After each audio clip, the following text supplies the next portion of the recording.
Good morning everyone. প্রত্যেককে শুভ নববর্ষের প্রীতি শুভেচ্ছা অভিনন্দন ভালোবাসা জানিয়ে আজকে আমরা আমাদের এই ক্লাসটা শুরু করছি। এটা তোমাদের জন্য নিয়ে এসেছি স্পেশাল ক্যাপসুল টাইপের ক্লাস, একটু টোটকার মতো করে আমরা এখানে সেল এই টপিকটা যেটা তোমরা দেখতে পাচ্ছ সেটাকে আমরা রিপ্রেজেন্ট করব। এটা কাজে লাগবে কাদের জন্য, কাদের কথা ভেবে করা হয়েছে? তোমাদের কথা ভেবে, যারা নিট অ্যাসপিরেন্টস তাদের কথা ভেবে, যারা জেন পাস দিতে যাচ্ছ তাদের কথা ভেবে। তোমরা সবাই জানো আমাদের অফলাইন সিস্টেম একটা চলছে স্টেপ অন স্টাডি পয়েন্টের নাম, যেটা বিভিন্ন শাখা আমাদের আছে, তারকেশ্বর আছে, বিভিন্ন ভাঙামোড়া আছে, আমাদের কুশিগঞ্জ আছে, দেউলপাড়া আছে, এই সমস্ত শাখায় আমাদের স্টেপ অন স্টাডি পয়েন্টের অফলাইন পড়াশোনা চলছে। তোমরা যারা জানো না তারা এটাও জেনে রাখো, এই স্টেপ অন স্টাডি পয়েন্টের সঙ্গে আমাদের এই ইউটিউব সাপোর্টটাও তোমাদেরকে আজ থেকে প্রোভাইড করা হচ্ছে। এটা আপ টু নিট এক্সাম এবং পরবর্তী জেন পাস এক্সাম, পাশাপাশি এএনএম জেএনএম পরীক্ষা পর্যন্ত চলতে থাকবে। কন্টিনিউয়াসলি আমরা কিছু কিছু এই ধরনের ভিডিও আপলোড করব যেটা তোমাদের ক্ষেত্রে সুবিধা হবে, ঠিক না? এবং এবং মনে রেখো এই ইউটিউব চ্যানেলটা আমাদের বায়োপ্রাপ্তি ইউটিউব চ্যানেল যেটা আছে সেটা স্টেপ অন স্টাডি পয়েন্টের সঙ্গে কোলাবোরেট করা আছে। ওকে, তাই এই চ্যানেল থেকে যে ভিডিওগুলো যাবে সেটা তোমরা প্রত্যেকে দেখো। আশা করি তোমাদের পরীক্ষা পর্যন্ত আমরা এই ধরনের ভিডিও দিয়ে তোমাদেরকে সমৃদ্ধ করতে পারবো। তো এসো আজকে টপিক শুরু করা যাক, বেশি দীর্ঘায়িত না করে একদম ছোট করে সেই টপিকটাকে আমরা যদি ভাবতে আরম্ভ করি তাহলে কি পাবো বলতো? How many types of cells are there? Cells, we are all know that cells are the basic unit and structural and the functional unit of life. We all know that. The cell theory which is proposed by Schleiden and Swan, German botanist Schleiden ছিলেন এবং British zoologist ছিলেন Schwann. 1838 এবং 39 খ্রিস্টাব্দে আমরা সবাই জানি sell theory propose করেছিলেন। ওনারা কি বলেছিলেন বলতো? মনে পড়ছে তোমাদের কথাটা, এনসিইআরটি লাইনটা, যে লাইনে ওনারা বলেছিলেন যে sales, all the living organisms can't possible without a cell or the components of cells, but they are can't able to say how the cell origin, কিভাবে সেল অরিজিন হয় সেটা সম্বন্ধে ওনারা ব্যাখ্যা দিতে পারেননি। তাই পরবর্তী ক্ষেত্রে বিজ্ঞানী ভির্চাও এসেছিলেন, উনি বলেছিলেন omnis celluli cellula। তাহলে that's all should be noted, এটা এগুলো নোট করবে তোমরা। omnis celluli cellula, যেখানে বলা হয়েছিল cells are origin from pre existing cells. কোষ কোথা থেকে উৎপন্ন হয়? প্রি এক্সিস্টিং সেল থেকে, তাই তো নাকি? তো এই সেল থিওরি আমরা একটু বললাম। নেক্সট এসো সেলের টাইপস থেকে আমরা প্রথম শুরু করি। আমরা জানি সেল দু ধরনের।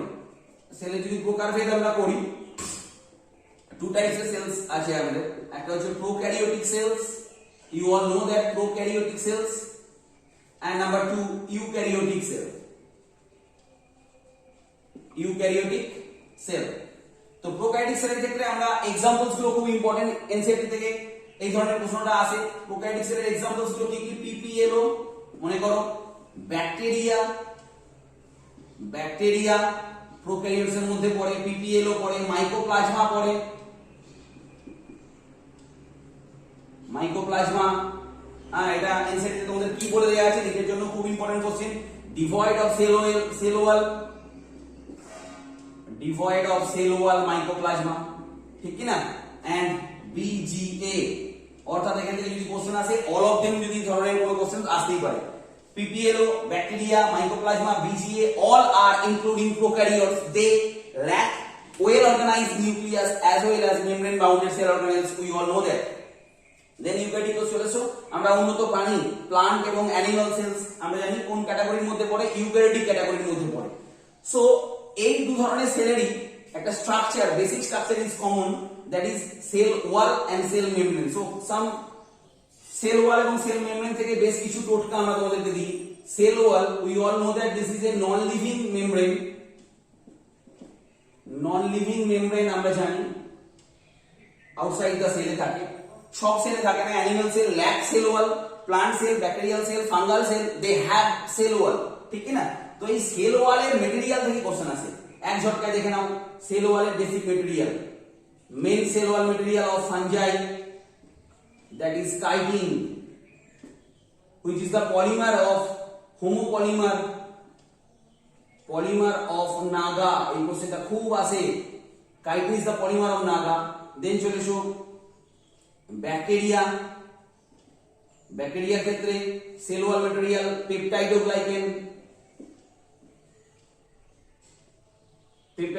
which is the polymer of naga and nama, so it is called heteropolymer, ठीक है ना? And algae, the cell wall material is cellulose, cellulose which is the polymer of beta D glucose, which is the polymer of beta D glucose. এই ধরনের question আছে cell wall material থেকে। ওকে, next হলো cell wall ছাড়াও আমাদের আর কি আছে পড়তে হবে, আর একটা মেমব্রেন সেটা কমন থাকে, সেটা হচ্ছে সেল মেমব্রেন। সেল মেমব্রেন সম্বন্ধে একটু টোটকা বলে দিই। Cell membrane made up of cell membrane কি দিয়ে তৈরি? সেল মেমব্রেনে আছে mainly protein, lipid, okay, and some amount of carbohydrate and waters are there. Main component of cell membrane in case of RBC NCT তে বলা আছে দেখবে 52% proteins are there and 40% lipids are there. Okay, so they are mainly proteinaceous and a lipidial sea is present where proteins are as iceberg সেটা আছে।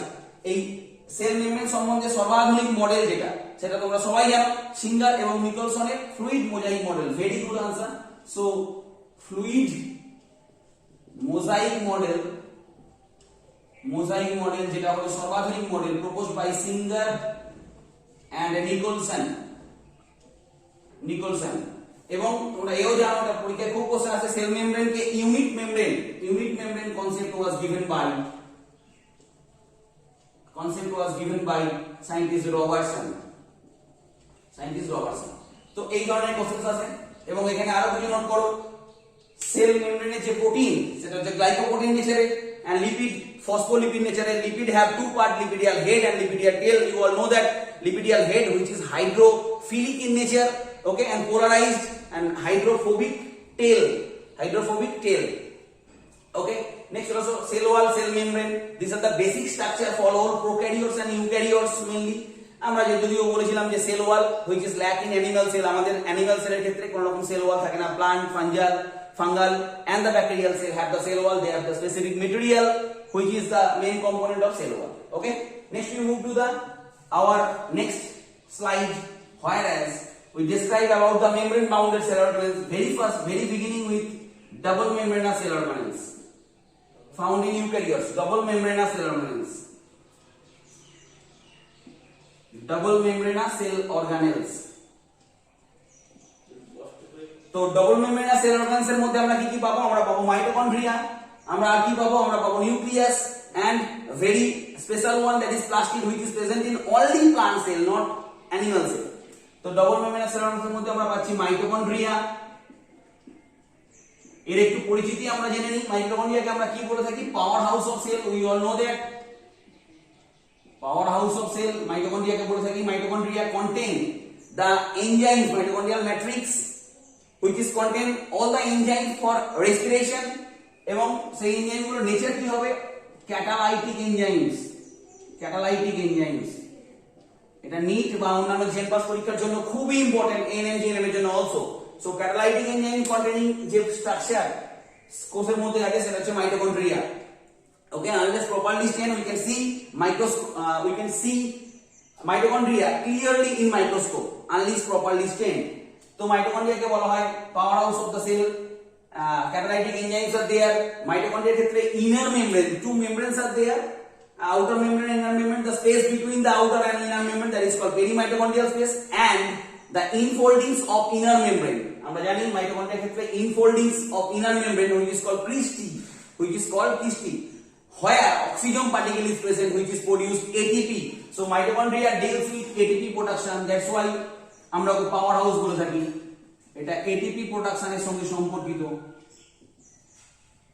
And মাইটোকন্ড্রিয়ার ক্ষেত্রে আরেকটা important তথ্য, মাইটোকন্ড্রিয়ার অন্তঃপর্দায় cardiolipin present. মাইটোকন্ড্রিয়ার অন্তঃপর্দায় inner মেমব্রেনে একটা স্পেশাল উপাদান থাকে কার্ডিওলিপিন। আর এক ধরনের কি রকম কোশ্চেন আছে দেখো, মাইটোকন্ড্রিয়ার মেইন ফাংশনস কি? সেলুলার রেসপিরেশন,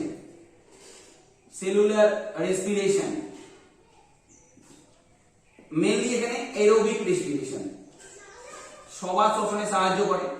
তো এই কাজটা ইউক্যারিওটিক কোষে করে মাইটোকন্ড্রিয়া, শ্বাস শ্বসন। এই শ্বসন কাজটা প্রোক্যারিওটিক সেলে কে করে? প্রোক্যারিওটিক সেলের ক্ষেত্রে এই একই কাজ করে mesosome. Very important point to be noted, কোশ্চেনটা এরকম ধরনের ভাবে আসতে পারে। If eukaryotes equal to mitochondria, then what is equal to prokaryotes? The answer is mesosome. Clear? Next হলো আমরা 2 নম্বর যে plastid,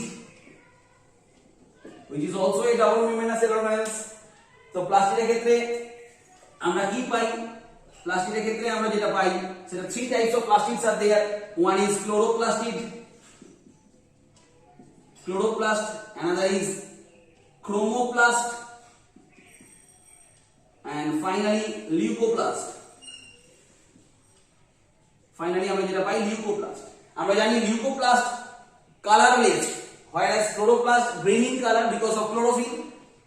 Chromoplast other than green color, that is if red then rhodoplast, if brown then thioplast, if yellow then xanthoplast. Okay, if orange carotenoplast, this type of chromoplast are there which maintain the color of petals, that is flower and fruits, etc. Leucoplast, which is the important one, which store different types of food material. If they store carbohydrate, then it is called amyloplast. If they store protein, then it is called proteinoplast, or it is also said aleuroplast. And if they contain fat, then it is called elaioplast. These three important lines, which is very much coming in different types of exams. If store protein, then it is called proteinoplast. If store carbohydrate, then it is called amyloplast. If store fat or lipid, that is called elaioplast. And again a very important note, mitochondria and plastid both are called semi-autonomous cell organelles.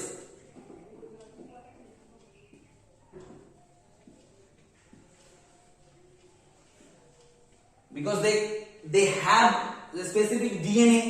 Mitochondria ক্ষেত্রে mtDNA, plastic chloroplast ক্ষেত্রে cpDNA. They have the specific DNA. They have the non-genetic RNA. They have different kinds of enzyme, so they can produce their own proteins, but with the help of nuclear genome. That's why it is called semi-autonomous.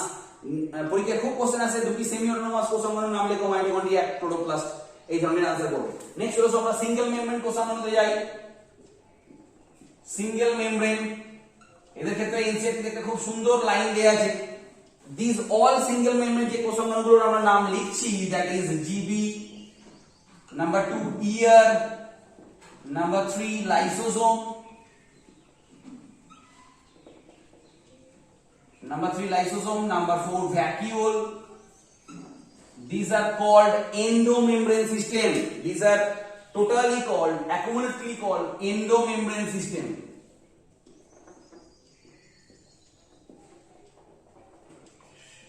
These are called endomembrane system because they are single membrane bounded and their functions are correlated to each other. Their functions are very much similar to each other, correlated to each other. That's why we call it endomembrane system. NCERT line এটা খুব important. GB 4 parts, GB 4টে part. One is cisternae, one is tubule, another is vesicle, finally vacuole. Whereas ear 3 parts, only cisternae, tubule and vesicle present. There is no vacuole in ear. Ear এ কোনো রকম vacuole থাকে না। GB এর ক্ষেত্রে NCERT last লাইনগুলো খুব important, আমরা বলে থাকি বারবার, দেখবে এনসিইআরটি আমরা অ্যালামিনেশনও পড়াতে গিয়ে যখন নিটে ক্লাস করতাম তখন বলতাম যে তোমাদের ক্ষেত্রে অনেকবার বলেছি, অ্যালামিনের স্টুডেন্টরা বহুবার আমার মুখ থেকে এই কথাটা শুনেছো যে এনসিইআরটির ফার্স্ট লাইন আর লাস্ট লাইন ইম্পর্টেন্ট। দেখো জিবি থেকে লাস্ট লাইন থেকে কোশ্চেন ছিল glycosylation of protein, okay, modifications of protein, এই ধরনের কাজগুলো গলগি বডি পারফর্ম করে, ক্ষরণে সাহায্য করে, হেল্প ইন সিক্রেশনস। ইয়ারের মেইনলি 2 টাইপসের ইয়ার আছে, টাইপস অফ ইয়ার আমরা জানি, that is one RER and number 2 ACER. Why RER? Because of ribosome, that's why they deals with protein synthesis, helps in protein synthesis. On the other hand, ACER helps in lipid synthesis. NCERT তে বলা আছে, দেখবে একদম লাস্টের দিকেই বলা আছে, different types of steroid hormone like estrogen, progesterone, all synthesized in ACER. This is a very very important line. And number 3 lysosome. Lysosome কে আমরা কি নামে ডেকে থাকি? suicidal bag.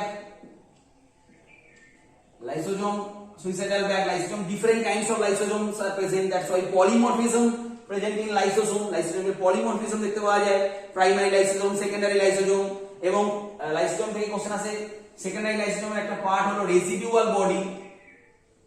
What is residual body? Means excretory waste, বর্জ্য পদার্থ, বিভিন্ন বর্জ্য পদার্থ সমন্বিত যে লাইসোজোম, ওয়েস্ট সমন্বিত যে lysosome, West containing lysosome, containing lysosome. একদম টোটকা আকারে এইভাবে কেন পড়াচ্ছি বলতো? কারণ আমাদের উদ্দেশ্য হচ্ছে ওড়ার, হাঁটার বা উড়ানো নয়, আমরা উড়তে এসেছি। सो কিছু কিছু লাগেজ तो আমাদেরকে কমাতেই হবে, তাই না? तो हम लोग उड़ने वाले हैं, इसलिए हम लोगों को तो हल्का करना ही पड़ेगा। हम लोग इस टॉपिक को अगर ज्यादा से ज्यादातर 2 मंथ्स के लिए डिटेल्स में पढ़ेंगे तो फिर अंदर में नहीं घुसेगा। हम लोग ये टॉपिक पहले पढ़े हैं 11 में, हम लोग इसको डिटेल्स में पढ़े। तो आज हम क्या करने की कोशिश कर रहे हैं कि इसको सब डिलीवरेटली हम लोग इसको तुम लोग को अंदर में घुसाने की कोशिश कर रहे हैं इस छोटे से फॉर्मेट में। ওকে, তো ফির যেটা করতে হবে সেটা হচ্ছে আমাদেরকে, আমি আবারও বলেছি, আমরা উঠতে এসেছি, এখানে আমরা সাকসেস আমাদেরকে পেতেই হবে। তো আমাদের মধ্যে থেকে নেগেটিভ থটস, আমাদের মধ্যে থেকে ডিফারেন্ট কাইন্ডস অফ যে সমস্ত ব্যাড থিঙ্কিং, ওভার থিঙ্কিং, এগুলো সব বাদ দিয়ে দাও, হালকা হয়ে যাও, তবে তুমি উঠতে পারবে। 5 জনের কথা মোটেই শোনো না, নিজের মনের কথা শোনো, মনের কথা শুনে বিন্দাস কাজ করে যাও, সাকসেস তোমার জীবনে আসবে। ওকে, তো চলো নেক্সট হলো সিঙ্গেল মুভমেন্ট হয়ে গেল। এই সমস্ত পার্টস গুলো, গলগি বডি, ইয়ার, এগুলো পড়াশোনা করবে তোমরা। ফাইনালি আমরা মুভ করছি একদম শেষের দিকে, that is centrosome, membrane less cell organelles গুলো। সেন্ট্রোজোম, এর থেকে যে কোশ্চেনটা খুব আসে, 9+0 arrangement, 9+0 arrangement, whereas in case of cilia flagella, এটা একসঙ্গে বলে দিলাম।